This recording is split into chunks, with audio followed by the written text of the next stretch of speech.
Yep. Ready? Okay, good evening. Evening. You guys know Morning. who I am. My name's Ashlyn. This is my PowerPoint on how drugs changed my life. For speech class, it's depressing. But okay. You go to the next slide in a second. This is a slide about Native American drug statistics. According to a 2016 Bureau of Statistics, that we Native Americans are the highest drug use rate in the population. Drug abuse is affecting us Native Americans more than any other race, and 12.3% of American Indians are drug users. So that means 1 out of every 3 people in this room are affected some way by drugs. It's either in your family or you might use drugs yourself. And yeah.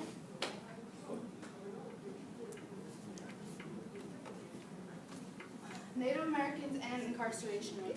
We are the highest population that is incarcerated right now, and 70% of youth that goes into jail are Native Americans. Our youth incarceration rate is at 1.12% higher than any population there is. And this is a little graph that just pretty much shows that we're the highest. This is incarceration rates for high school education and above, so that will be about 18 to 35 years old. And then some questions about drug abuse is, how can we fix these problems? What are some ways we can make a change to these statistics? And can we do it on our own? Or how many people know people in the prison system? So here in this classroom, how many people know somebody that's in the prison system? A family member? Yo, I'm raising my hand. I mean, my dad's been in there, my mom's been in there. So I know. What you should know about drugs is drugs have short-term and long-term effects. Either prison, or you're gonna get, just going through a lot of different things. These effects can be physical and psychological and can induce dependency, pretty much like a toleration to drugs. The more you use a drug, the more you are to get independent on it. You think you want more and more, and you feel like you need it, but you don't need it. It's and then every 1 in 4 deaths are drug related. That's 1 out of every 4 deaths. Also, what you should know is you can't help an addict if they don't want to help themselves. That's true. If you know an addict, you would know that. And this is pretty much addiction or life. It's either you're going to pick addiction and die, or life. I mean, some people do get sober, but the chances of somebody getting sober and clean from drugs is really low, and it's not as high as it should be, especially for Native Americans. This is the reality of drugs. I read a quote one time on Facebook, and this is the quote I have. It says, drugs and love don't mix. You either drop drugs for what you love, or you drop drugs for what you love. Or you drop what you love for your drugs. There's no in between. That's true because if you're going to have drugs, it's just drugs, and everything that you love is going to get taken away from drugs. There's no, you can't love someone and still be on drugs, because it just doesn't work that way. Drugs are always going to comfort. You will lose everything in life that is valuable to you, all your life possessions, and you just miss out on things that you should be there for. A lot of things change in your life. You're going to go from your normal life to a drug life, and that's 2 different lives. And every single addiction is different from the other addiction. So if you think your addiction is the same as everyone else, it's not. And you either get clean and stay sober, or stay dirty and die. Pretty much. Okay, next one. This is the real reality of drugs. This is my dad this summer. He got shot. It was July 2nd. Remember, I got a phone call.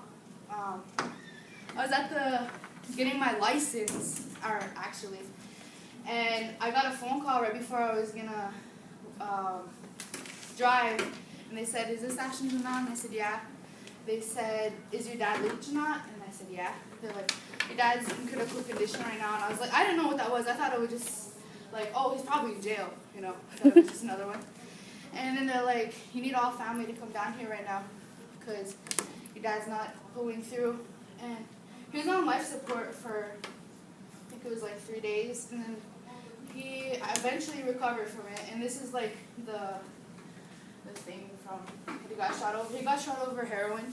Because my dad's a really big time drug dealer in Bismarck. I don't know if you guys know where that's at. But just things just didn't go right, and this is the reality of drugs. If you're gonna choose that lifestyle, this is where you can end up.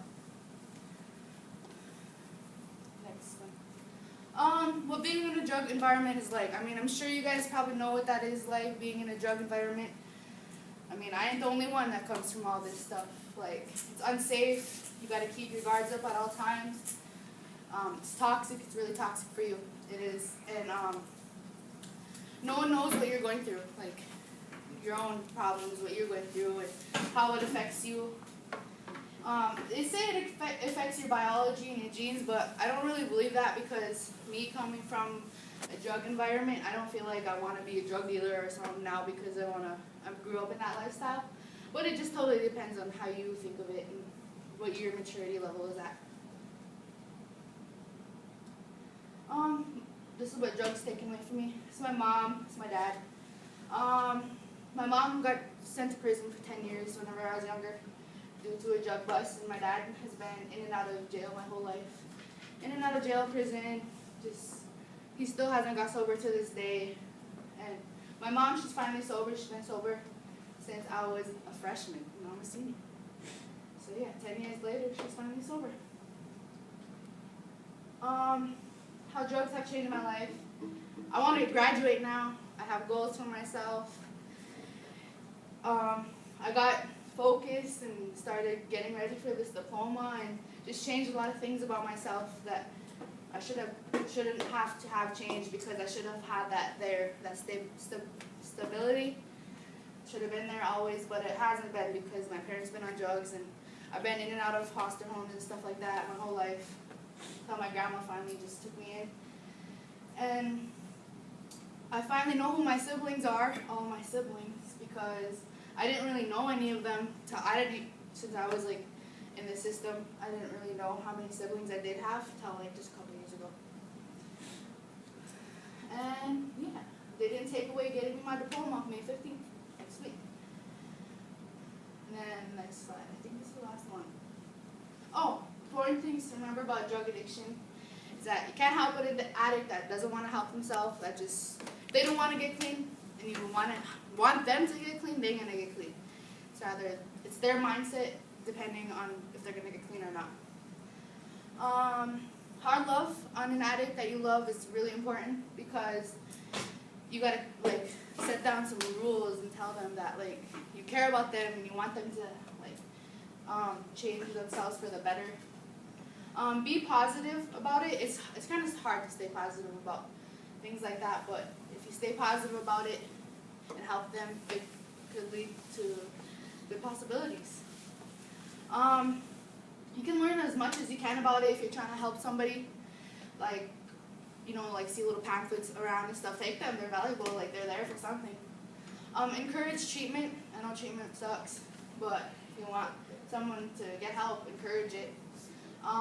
Speak with encouragement. Don't like tell an addict like, oh, you're a loser, that's why you ain't getting clean, or that's why you don't have your kids. You gotta be like set ground rules, like get clean, get your kids back. Like, you don't have to be negative about it. And police will always be an option if you are worried about a loved addict. Like, I have personally called the cops on my dad, because this one time, I'm just saying the story, this one time I was at a stoplight cruising, and I see my dad, like, this was like 4 or 5 days after he got shot. He was like on my res, and I didn't know he was on my res.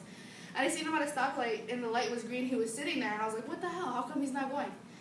And like, he was just like really high. Like, you could see him like twitching and stuff. I was like, oh my god. So like, I got out of the car, and then like I went to him. He was like, I need you to drive, and like he was so high, like he didn't even know what was going on. So I was just like, I have to call the cops on him, because I didn't know what else to do. Like, he didn't like his thing was getting infected. He didn't have no money. He just had a bunch of drugs in the back of his car, like normal. So the only thing I could turn to at that moment was the police, because he didn't want to go into the hospital. That thing was really infected, and I thought it was life-threatening for him.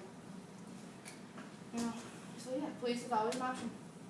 I kind of already went over this, how to help someone with a drug addiction. Just turn them in, sign them up for treatment, and this little picture right here is drugs, alcohol, pain, addiction, sorrow. That's a part of an addiction. And this is, if you want to get sober, there's only one way, it's recovery. It's the only way you're going to get out of the drug addiction. And these are my sources, and that's my side.